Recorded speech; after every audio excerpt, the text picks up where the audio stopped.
자, 여러분 안녕하세요. 오늘도 즐거운 역사 수업 시작하도록 하겠습니다.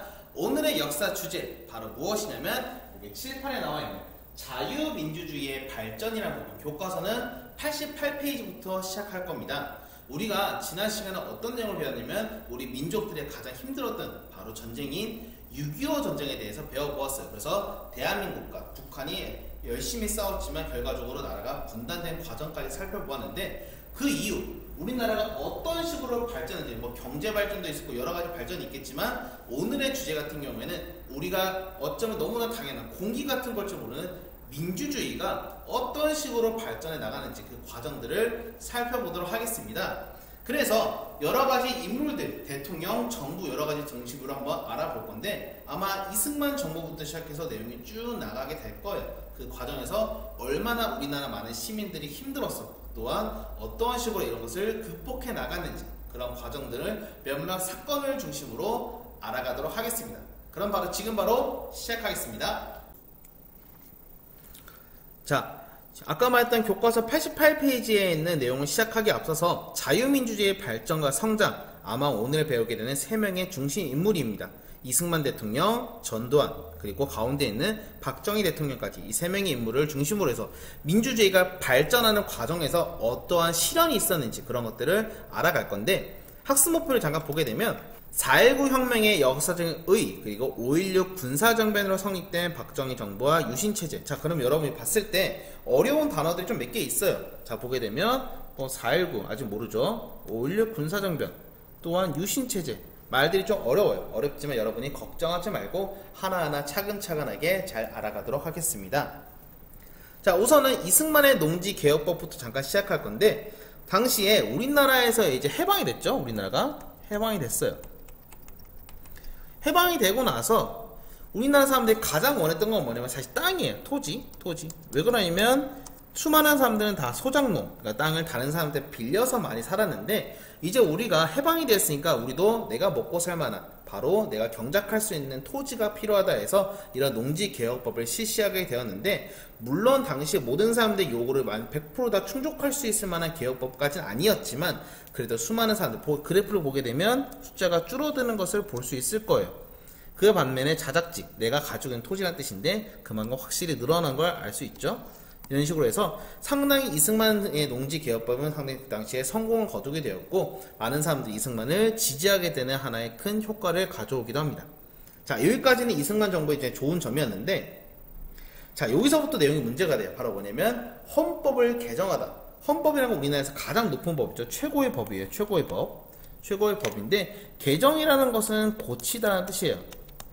헌법을 왜 고쳤을까? 자, 보게 되면 시기를 잘 봅시다. 1952년이 언제냐면 바로 1950년이 우리나라 6.25 전쟁이었으니까 53년이 이제 전쟁이 끝이에요. 자, 그러면 이 중간, 전쟁이 한창 터지고 있던 52년 중간에 어떠한 일이 발생했냐면, 당시 대통령이었던 이승만은 두 번째 대통령 선거를 해야 됩니다. 근데 워낙 시기가 워낙 힘들고 어렵다 보니까 대통령 선거를 제대로 하기가 어려워요. 그래서 예전처럼 간접선거로 그대로 하려고 했는데, 당시에 국회의원들의 반응이 어떤 거냐면 이승만 정부가 여러 가지 문제점이나 실수가 많아가지고 다시 이승만을 뽑지는 말자라는 식의 분위기가 만들어진 거예요. 그러다 보니 이승만 입장에서는 이런 식으로 간접선거하면 나 안 뽑히겠네? 안 되겠다 해서 갑작스럽게 헌법을 바꿉니다. 뭐라고 하냐면 나는 국민들에게 투표를 받겠다. 대통령을 직선제하겠다. 여러분 얘기만 들어보면 직선제가 당연히 좋은 거 아니야? 할 수 있죠. 그렇지만 실제 원래 목적은 뭐였냐면 자신이 대통령을 한 번 더 하고 싶어서 이 대통령 헌법을 멋대로 바꿔버린 거예요. 그래서 약간의 내용을 중간중간 자기가 원하는 대로 뽑아서 썼다. 그래서 그걸 뭐라고 하냐면 발췌라고 하는데, 그래서 이 발췌라는 것을 통해 가지고 헌법을 고쳤다. 고칠 개자를 써서 발췌개헌이라고 합니다. 헌법을 고친 거예요. 근데 이 시기도 시기였고, 자신이 완전 멋대로 이제 헌법을 바꿨기 때문에 사실 불법적인 내용이에요. 그래서 교과서 88페이지에 있는 발췌개헌 내용도 상당히 중요하니까 한번 밑줄 내용을 잘 그어두길 바랍니다. 자, 어쨌든 전쟁이 끝나고 나서 이승만은 두 번의 대통령을 했어요. 일티처의 첫 번째, 1952년 대통령 선거를 통해서 다시 한번 대통령이 되었죠. 그런데 원래 당시에 어떤 만대였냐면 대통령은 한 번, 그리고 2번까지 하면 더 이상 대통령을 안 해요. 그래서 2번 중임제라고 하는데 우리나라는 현재 대통령 할 수 있을까 없을까? 네, 우리나라는 대통령 딱 한 번이에요. 5년 한 번만 할 수 있지만 미국 같은 경우에는 대통령을 한 번 하고 2번, 최대 2번까지 할 수 있습니다. 근데 이승만도 이미 2번 했어요. 3번째는 못 나오는데 이승만이 뭐라고 하냐? 이런 말을 합니다. 나는 초대 대통령이니까 중임, 그러니까 2번이에요. 2번. 트와이스. 2번을 하는 것을 제한하는 것을 조항을 철폐하자. 철폐하는 것은 없애다는 뜻이죠. 그러니까 나는 특별하니까 초대 대통령이니까 그래서 나는 더 하겠다. 자, 그래서 기존의 헌법에서는 대통령 한 번만 하는 건데 다시 한번 대통령을 더해서 나는 앞으로 계속 하겠다는 뜻이에요. 당연히 국회의원이라는 사람들은 어마어마하게 반대를 합니다. 이건 안 된다, 말도 안 된다 했지만 여러 가지 뭐 꼼수를 부리고 매수도 하고 이제 돈도 뿌리고 해가지고 많은 국회의원들의 마음을 돌려서 어떻게든 투표를 딱 했는데 참 아이러니하게도 이렇게 나옵니다. 찬성이 66%, 반대가 30%, 그리고 기권민이 40%에서 4%에서 총 34%의 반대가 나오고 66%의 찬성이 나와서 말이 잘못했네. 어쨌든 찬성이 어떻게 나와야 되냐면 정확히는 66.6% 이상 나와야 되니까 135.3333 이렇게 숫자가 나와야 되는데 몇 표가 나면 딱 135표가 나온 거야. 어떻게 하냐? 사실 정확히 따지면 136표가 필요합니다. 한 표가 모자라요. 그런데 뭐라고 하냐면 어차피 0.333 이거 숫자는 그냥 하나 올리면 되지 않냐. 그래서 이걸 뭐라고 하냐면 4452합니다. 그래서 숫자를 강제로 올려버린 거예요. 반올림 계산법을 통해 가지고 억지로 숫자를 올려서 135표가 아니라 136표라고 멋대로 헌법을 바꿉니다. 이런 말같지도 않은 숫자 노름 갖고 뭐라 싸우고 해서만 내가 낫지만 어찌됐든 이걸 강력하게 밀어붙이게 되면서 이승만은 또다시 3번째 대통령 선거에 나갈 수 있게 돼요. 자, 이때부터 문제가 많이 생기죠. 우리가 대통령이라는 것은 국민들이 뽑아주는 자리야. 그러다 보니 원래는 권력을 평생 동안 유지하는 게 아닌데 이승만은 자기가 마치 왕인 것처럼 나는 한 번 하고 2번 하고 또 3번 하고 쭉 이렇게 하고 싶어 했던 것 같아요.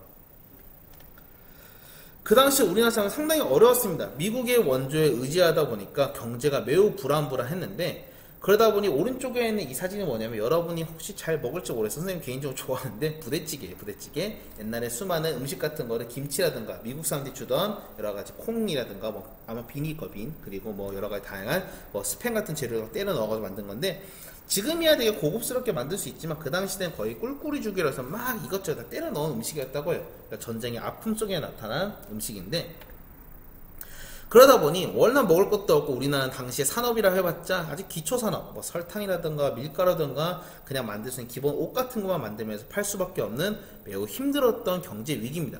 거기에다가 정치도 엉망진창이다? 당연히 이승만 정부에 대한 분위기가 매우 발음 이상하네. 매우 힘들어질 수밖에 없는 거죠. 자, 그럼 내용을 잠깐 정리해 보겠습니다. 교과서 여러분 한번 내용을 한번 노트에다가 필기로 한번 정리해 볼게요.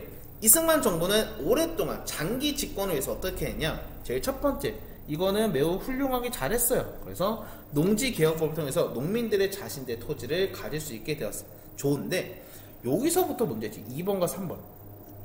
바로 자기가 멋대로 원하는 대로 이제 헌법을 고치고 또다시 고쳐요.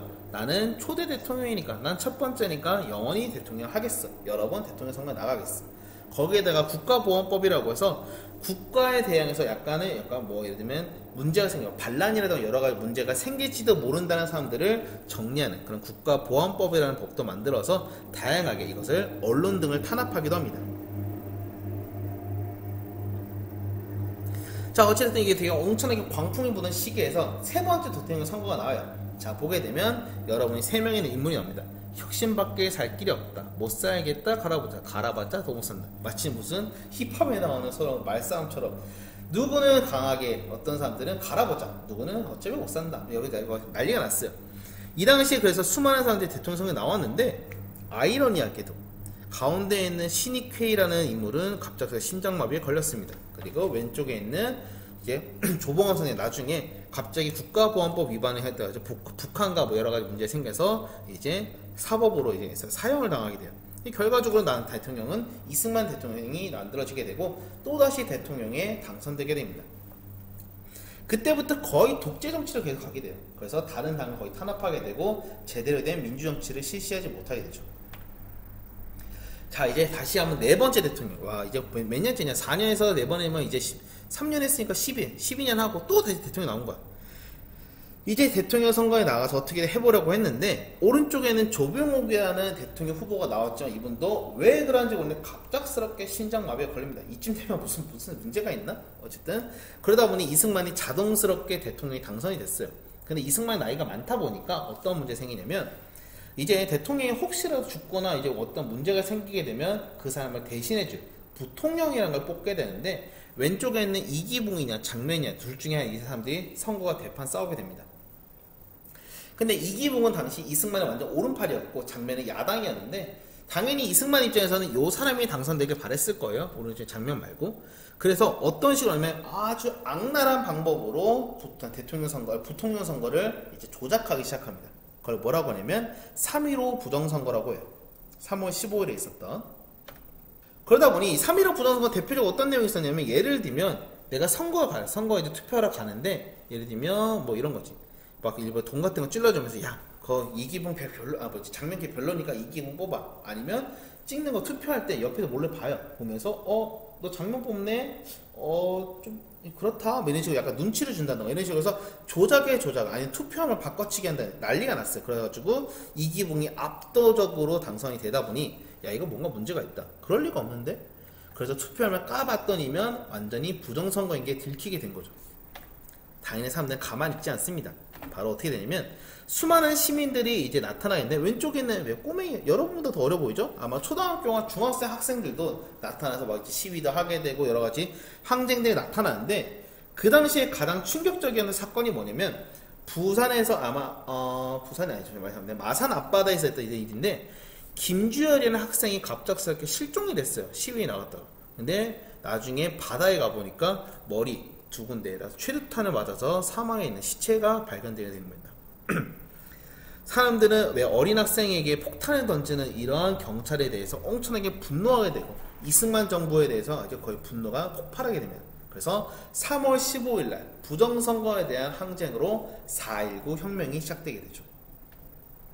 그래서 4.19 혁명 같은 경우에는 3월 15일날 아까 말했던 이기붕이라는 사람이 당선되고 나서부터 더 이상 참지 못하고 4월 19일날 거의 폭발적으로 일어나겠는데, 아까 말했던 여기 오른쪽에 있는 김주열 열사가 죽고 나서 훨씬 더 폭발적으로 일어나게 되고, 회사원이라든가 대학 교수라든가 아니면 같이 친구들, 고등학교, 중학교 학생들까지 전부 다 모두 거리에 나서서 이승만을 타도하자라고 나옵니다.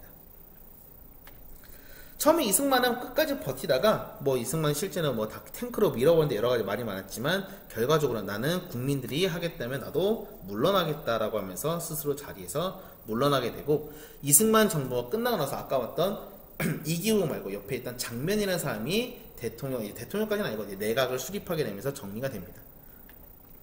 자, 말은 길었지만 4.19 자유민주주의 성장의 제일 첫 번째 파트였던 바로 4.19 혁명, 중요해요. 요거 상당히 중요하니까 노트에 정리하면서, 원인이 제일 중요합니다.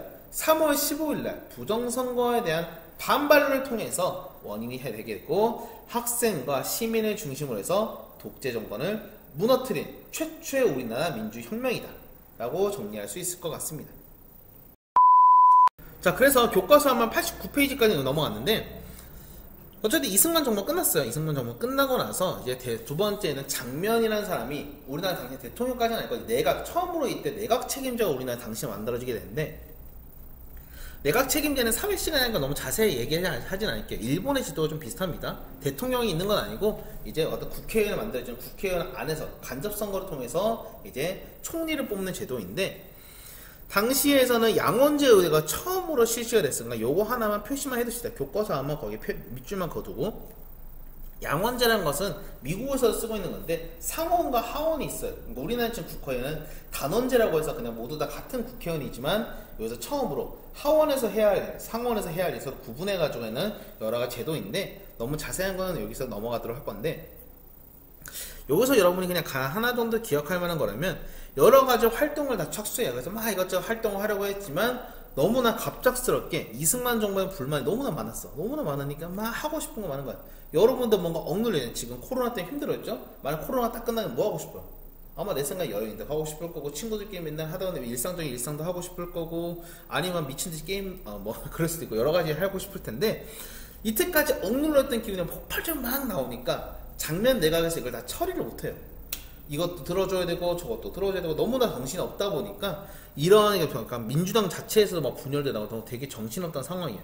그래서 이런 요구를 수용하지 못한 상황에서 누가 짜잔 등장하냐? 바로 여러분이 아마 알고 있는 최근에 대통령이었던 박근혜 대통령의 아버지, 바로 박정희 대통령이 이때 당선이 되게 됩니다. 정확히 말하면 당선이라기보다는 하나의 쿠데타라고 할 수 있는데, 이게 뭐냐면 5월 16일날 1961년 5월 16일날 갑자기 박정희라는 이 인물, 이분은 그 당시에 장군이었어요. 군인이지, 정확히 말하면 군인이었는데, 군인이면 원래는 나라를 지켜야 되잖아. 나라를 지켜야 되는데 이 사람은 어떻게 했냐면, 나라가 너무나 어지럽고 복잡하다 보니 내가 이것을 정리해서, 우리가 잘못하면 북한이라든가 다른 나라에게 먹혀버릴 수 있다, 이거를 정리하겠다 해서 이 모든 혼란을 자기가 정리하겠다고 나타납니다. 그래서 탱크라든가 군사들을 다 끌고 청와대를 쳐들어간 거예요. 그래서 정변을 일으켜서 장면 내각 기준을 다 무너뜨리고 자기가 스스로 정권을 장악하게 됩니다. 그래서 이걸 뭐라고 하냐면 5월 16일 쿠데타 또는 5.16 군사정변이라고 해요. 선생님, 쿠데타가 뭐예요? 같은 말이야. 군사정변과 쿠데타는 같은 말이야. 정확히 다른 말로는 반란이라고도 합니다. 유사어예요, 유사어. 자, 그래서 박정희 정권이 이때 1961년 만들어지게 되는데, 1961년 단 대통령 선거를 통해서 되고, 뭐 수많은 여러 가지 활약을 많이 해요. 물론 이분이 내가 뭐 지금 여기서는 다 모든 평가, 발음이 왜 이러냐, 모든 걸 다 평가하기는 어렵겠지만, 경제적인 부분에서는 누구나 거의 다 인정을 보고 숙명한 엄청나게 많은 것들을 마련하기도 하고, 뭐 자신의 조국을 위해서 여러 가지 활동을 했다는 평가도 있습니다. 근데 올해의 주제는 민주주의다 보니까, 자, 잠깐만 정리하면, 국가 안보라든가 조국을 근대화시키고 경제를 발전시켰다는 부분에서는 상당히 많은 부분에서 긍정적으로 평가를 하고 있어요. 그 대표적으로 여러분이 아마 이번에 추석 때도 아마 가는 친구가 있는지 모르겠네요. 지금 코로나 때문에 좀 걱정이긴 한데, 뭐 경부 고속도로나 수많은 우리나라 기반 산업을 만들어가지고 나라를 발전시키는데 상당히 큰 영향을 주기도 합니다. 그런데 여기서 있던 문제가 뭐냐면, 경제를 발전시키면 뭐가 제일 필요해요? 바로 요거, 돈이 제일 필요해요. 돈이 필요한데, 우리가 뭐 신용이 높은 것도 아니고, 여러분도 친구한테 만약 돈을 빌려주는데 걔가 믿을만 해야지 빌려줄 거 아니에요. 그러니까 당시 다른 나라는 우리에게 돈을 안 빌려줘요. 그래서 어떻게 하냐면, 이거 돈 마련해야 돼, 어떡하지 하다가 일본을 찾아갑니다. 일본에 가서 뭐라고 하냐면, 야, 너네 이때까지 우리 힘들게 괴롭혔잖아, 최소한 우리에게 보상금을 줘라 해서 여러 가지 막 담화를 하기 시작하는데, 이 문제가 사실 어떤 문제가 있었냐면, 돈을 받는 것까지는 좋아요. 근데 우리가 돈을 받을 더 하는 것도 중요하지만, 일본이 우리 엄청 괴롭혔잖아? 그러면 걔네가 진정한 사과를 받았어야 되는데, 어떻게 하냐면, 그런 건 살짝 덮어두고, 김종필 당시에는 총리하고 오이라는 사람이 이제 외교장관이 쑥덕쑥덕 몰래 밀담을 해가지고 이제 돈을 싹 받아내게 됩니다. 여기서 뭐가 빠져나냐면, 우리나라 역사에 대한 부분, 과거 문제라는 것은 싹 다 빠져요. 그래서 뭐 위안부 사건이라던가 아니면 힘들게 뭐 강제징용이 끌려갔던 사람들에 대한 그런 사과 같은 거 아무도 없이 그냥 싹 돈 받고 끝내버립니다. 돈으로 퉁쳐버린 거지. 그래서 이것 때문에 수많은 대학생들이 어마어마하게 분노를 하게 됩니다. 누구를 위한 회담인가? 대표적으로 고려대학교나 수많은 대학교 학생들이 막 반발해서 난리를 했지만, 결과적으로는 다 진압이 되게 되고, 오른쪽에는 옛날에 대통령이었던 MB라고 있어요. 이명박 대통령의 모습이고, 어쨌든 수많은 사람들이 반대를 했음에도 불구하고 경제개발을 돈을 마련하게 됩니다. 그래서 돈을 받지만 과거 문제는 하나도 청산하지 못했다. 이것 때문에 박정희 대통령을 욕하시는 분도 상당히 많다고 들었어요.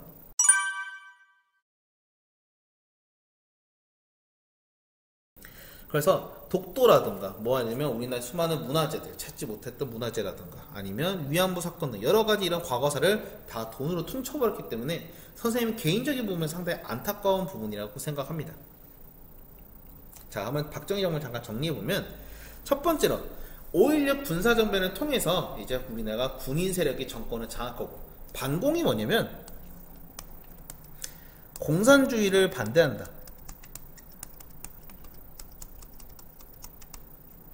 우리나라는 당시 자본주의 사회인데 우리나라 바로 밑에는 북한 같은 경우에는 공산주의라고 해서 모든 사람들이 다 같이 먹고 사는 그런 제도인데 이런 공산주의가 우리나라를 망쳤다 해서 절대로 공산주의 안 된다. 공산주의를 반대하는 정책이 제일 첫 번째였고 우리나라가 워낙 못 사니까 조국을 근대화시켜서 발전시켜야 된다. 이 두 가지가 당시에 가장 중요한 캐치프라이즈. 그러니까 한마디로 표예요, 표. 한일 기본조약 같은 경우에는 국민들이 어마어마하게 반대를 합니다. 우리는 사과를 받아야 된다. 그렇지만 위에서 알아서 돈으로 퉁쳐버립니다. 경제개발 같은 경우는 여기서는 지금 다루진 않을게요. 어쨌든 경제개발을 통해서 수많은 우리나라가 상당히 발전했다라고 할 수 있는데 선생님 오른쪽에 이 사진이 뭐냐? 이거는 사실 선생님 때까지는 아니고 아마 선생님의 부모님 세대 정도에서 많이 했던 이야기인데 뭐 어떤 남학생이 어떤 마을에 하던 학생이 아마 일단 이러할 거예요. 나도 지금 기억이 가물가물한데 어떤 북한에 이제 무장공비라고 하는 북한에 군인이 몰래 쳐들어왔어요. 근데 마을에 쳐들어왔는데 그 마을에가 뭐 어떻게 협박을 하면서 너 공산당이 좋아 싫어 했어. 공산당이 싫어해 봐 해가지고 그 애가 뭐 목이 잘라 죽었다나 뭐래나 이런 일화가 있는데 그게 약간 거의 전설적인 일화를 만들어서 각 지역의 초등학교라든가 수많은 지역에다가 이승복 아이라는 아파트 승복이라는 아이를 이제 동상을 막 세웠다고 합니다. 그래서 저 동상을 보면서 야 저 어린아이도 공산주의 싫다고 하는데 너네도 항상 그런 걸 가져 있지 하면서는 약간 교육적인 목적? 그런 식으로 만약에 동상을 세웠다고 해요. 지금은 거의 다 없어졌습니다.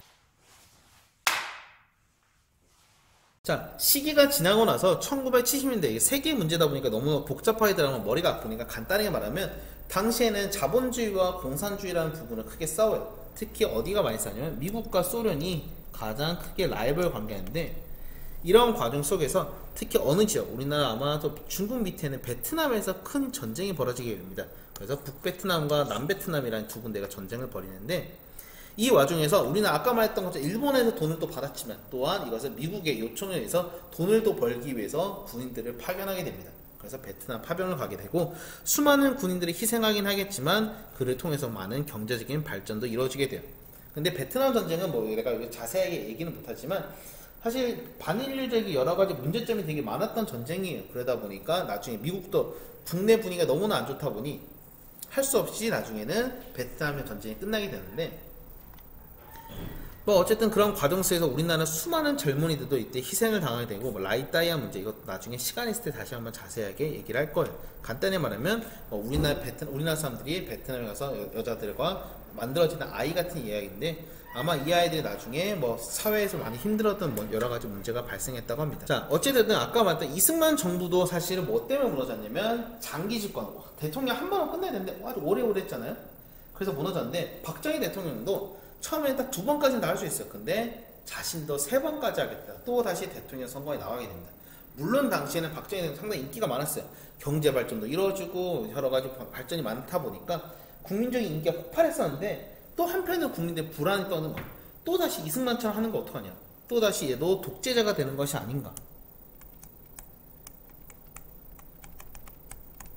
그런 불안감 속에서 그 당시에 대안이었던 바로 누구냐면 당시 젊었던 후보인 김대중 대통령이라고 하는 후보라는 이 젊은 후보가 상당히 대통령 후보에서 어느 정도 각광을 받게 돼요. 참고로 뭐 여담이긴 하지만 여기 박정희 대통령의 오른쪽에 있는 이분은 유경수 여사라는 분인데 아마 박근혜 예전에 아마 대통령의 어머님이십니다.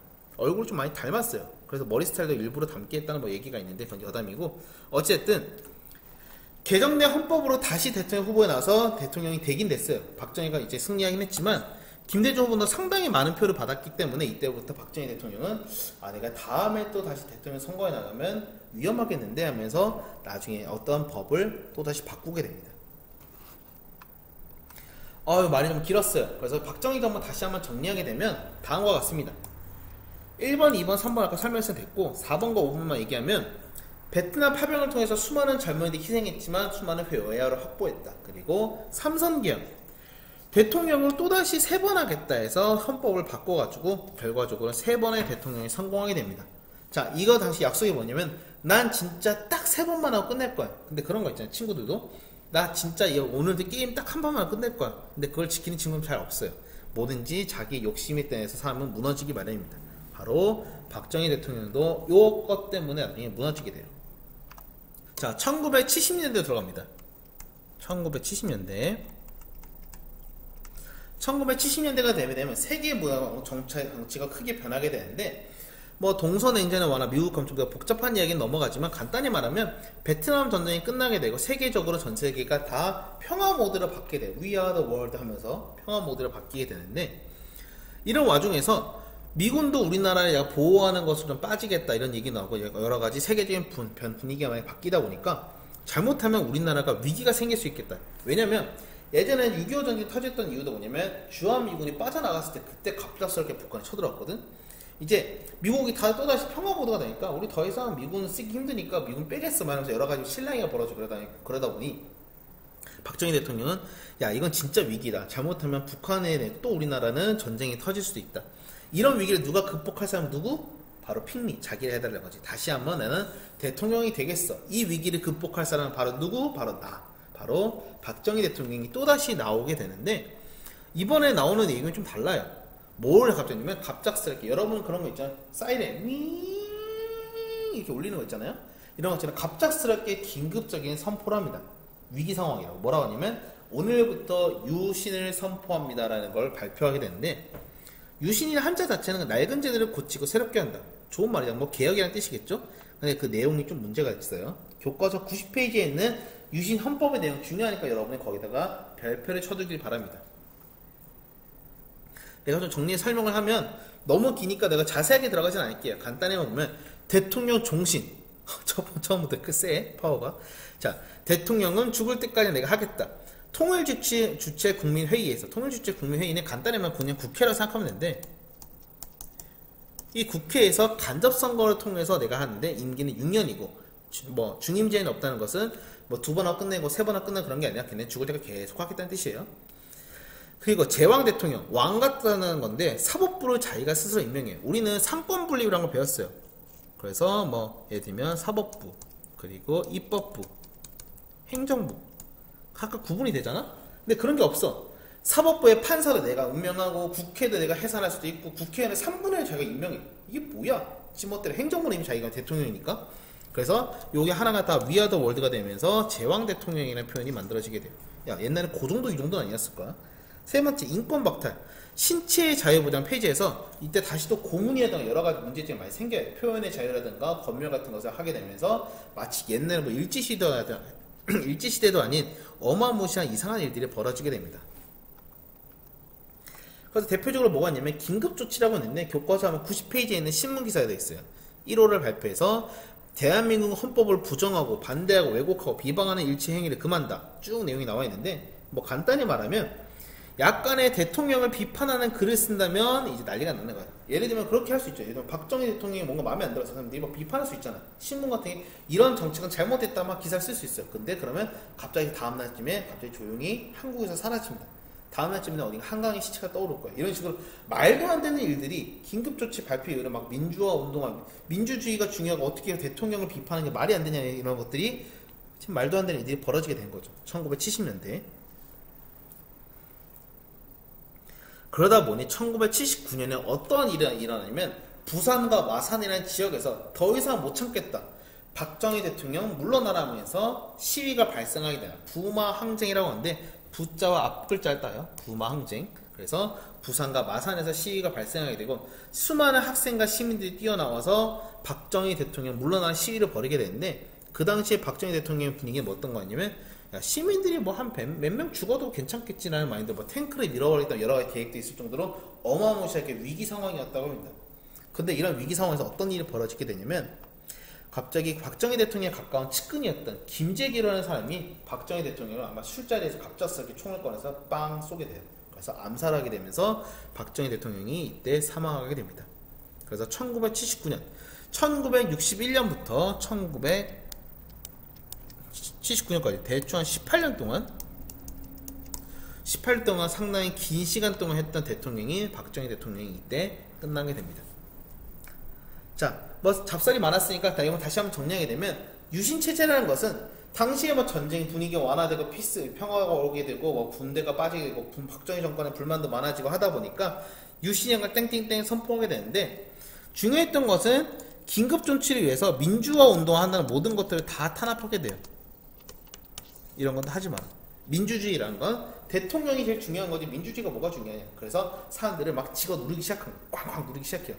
그러다 보니 결과적으로는 더 이상 못 참겠다. 부산과 마산에서 민주화 항쟁이 일어나게 되고 정부 내 권력 갈등에서 김재규라는 사람이 박정희 대통령을 쏘게 되면서 이 모든 것이 마무리되게 됩니다.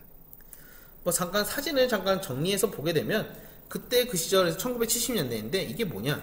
야간 통행 금지 시절이에요. 여기 써있네. 야간 통행 금지. 여러분은 밤 10시, 11시, 물론 부모님이 늦게 들어가면 분명 여러분을 혼낼 거예요. 아마 내가 알기로는 대체적으로. 근데 옛날에는 10시인가 11시, 12시였나? 아마 그 시간 이후에 돌아다니게 되면 그 사람을 간첩으로 의심해서 북한에 내려온 뭐 약간 위험한 인물이다. 그래서 조사하고 막 경찰서에 끌려가는 여러 가지 문제가 많았다고 합니다. 지금은 이런 얘기 있으면 난리 나겠죠?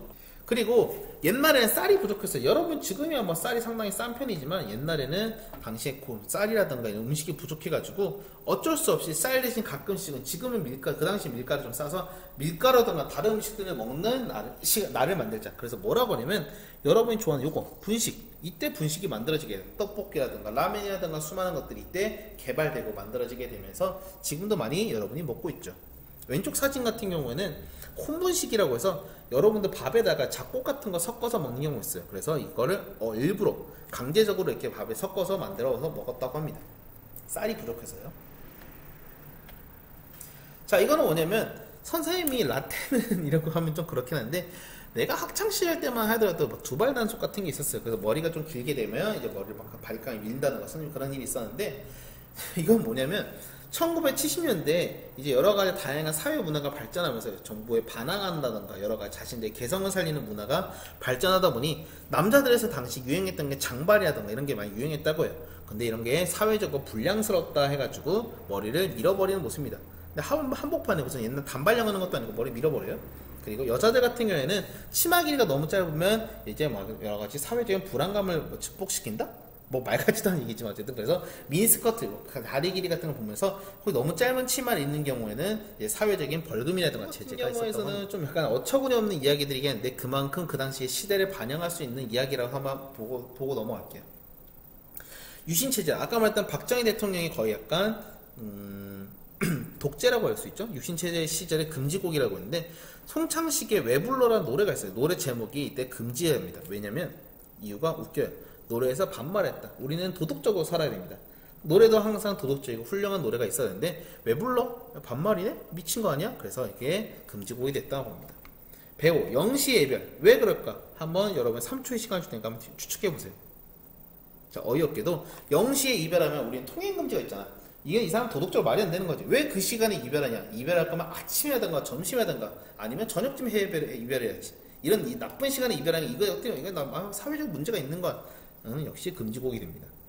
한대수의 물 좀 주. 이건 뭐냐면 당시에 워낙 많은 사람들 물고문을 당하는 경우가 많았다고 해요. 그래서 예를 들면 민주화 운동하는 사람들이 물고문에 대한 수많은 고문이 있었는데 물 좀 주자는 이 자체가 어쩌면 알게 모르게 괜히 찔리는 거 있잖아요. 하는 행동이. 그래서 물고문을 연상시키게 한다 해서 이 노래도 금지가 되고 이금희의 키다리 미스터 킴이라는 이 노래는 뭐냐면 당시 대통령이 키가 좀 작았다고 합니다. 근데 키다리 미스터 킴이라서 약간 키가 좀 작았던 대통령의 기분을 불편하게 해서 이 노래가 금지됐다는 이야기가 있습니다. 자, 이런 식으로 여러분의 지금 어떤 사회에서는 정말 이해가 안 되는 일일 수도 있어요. 그렇지만 그 당시에 이런 일들이 있었다. 그리고 얼마나 많은 사람의 희생을 통해서 민주주의가 한 걸음 한 걸음 발전해 갔다는 과정들을 살펴볼 수가 있을 겁니다. 그렇다면 오늘의 수업의 내용을 한번 칠판 판서를 통해서 다시 한번 정리를 해볼게요. 자, 우리는 자유민주주의라는 것을 발전하는 과정을 보고 있습니다.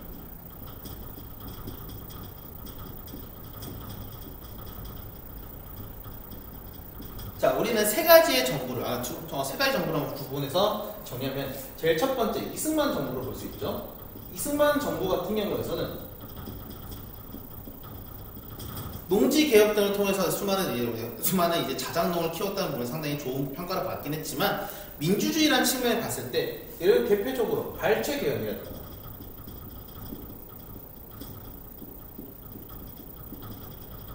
그 외에도 수많은 여러 가지 개헌들이 있었죠. 거기에 가장 그 치명적인 효과가 뭐였었냐면 바로 3월 15일 날 부정선거를 통해서 결과적으로 더 이상 시민들은 참지 못하게 되고 이제 이승만을 탄핵하게 됩니다. 그래서 결과적으로는 4.19 혁명이 발생하게 되고 결국 이걸 통해서 이승만은 물러나게 돼요. 그래서 시민들은 자신들이 성공했다고 생각했었고 실제로 성공했는데 이 장면 내각이 들어서서 수많은 민주화 운동에서 많은 사람 요구가 막 빗발치게 쏟아지다 보니까 요게 그 당시에 기대에 제대로 부응하지 못하게 됩니다. 이런 위기 속에서 누가 바로 등장했냐면 바로 박정희 대통령이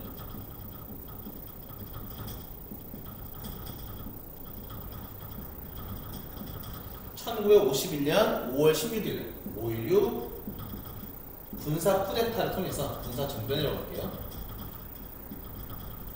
이제 집권을 하게 돼요. 그래서 대통령에 들어가게 되는데 문제가 됐던 것은 경제를 발전시켰다면 누구도 부정하지 않습니다. 경제 상당히 발전시킨 건 맞았는데 민주주의라는 측면에서 자신도 헌법을 개정해서 3번 이상 대통령을 하게 되고 거기다 더 문제가 됐던 것은 나라가 위기 속에 빠졌다라고 하면서 실제 어떤 내용을 하게 되냐면 유신이라는 걸 펼치게 돼요. 유신에 대한 자세한 내용을 교과서에 있으니까 다시 한번 보겠지만 유신은 간단히 말하면 내가 죽을 때까지 대통령을 쭉 하겠다는 거예요. 그래서 실제로 얼마냐면 1961년부터 아마 돌아가시지 않았다면 더 했을지도 모르겠네요. 어쨌든 1978년까지 79년이네 79년 거의 18년 동안 아주 긴 시간 동안 대통령을 하게 되고 이런 유신 헌법을 통해서 결과적으로 시민들이 너무나 분노에 빠지게 되면서 부마 항쟁들 시민들이 민주주의를 위해서 힘을 부르짖게 됩니다. 그래서 여러분이 민주주의에서 가장 했던 핵심 내용은 4.19라든가 부마항쟁 이런 것들은 중요하니까 잘 기억했으면 좋겠어요.